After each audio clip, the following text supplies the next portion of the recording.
people, they say the US it doesn't have a China strategy. Mm-hmm. I think that's wrong. I think they actually do. It's just not conveyed to the public as such. And the strategy basically is American exceptionalism and maintaining unipolarity. Well, this means often going against the American public interest. Unfortunately, this means carrying out their will through undemocratic means, which unfortunately often means war. Now I see the distortion of facts for Xinjiang and for COVID. It's being used for the same purposes, which is used to justify war. I mean, hopefully not a hot war, but it's a cold war. You know, there's a cold war the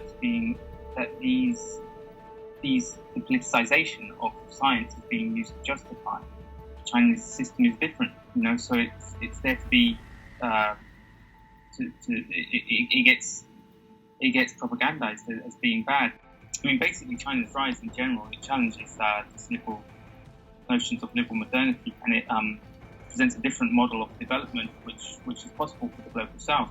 Not only that, but it shows that liberalism, you know, in itself hasn't done so well for the global South in Africa and in South America. So, you know, essentially China's rise pulls these four countries into China's orbit.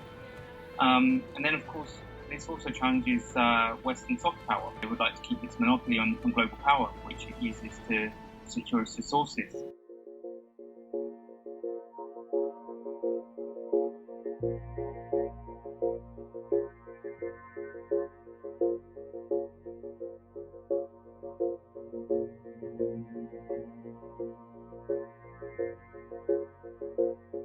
It's hard to know what the micro goings on are within the WHO, and often the truth, you know, takes a while to come out. But I mean, certainly it's not impossible for untruths to get spread within, you know, the highest governing bodies. The problem with what's happening now is we were told before that we couldn't trust the WHO. You know, this was America was saying we couldn't trust the WHO because it was being controlled by China.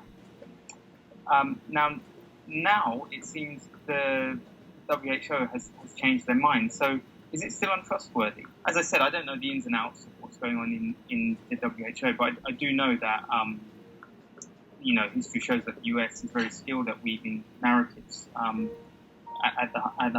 within organizations and within the media.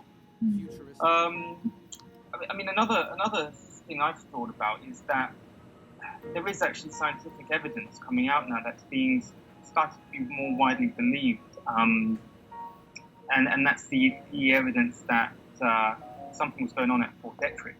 There's scientific evidence for COVID being in the US before it was in China, and being in Italy, in northern Italy, well before China.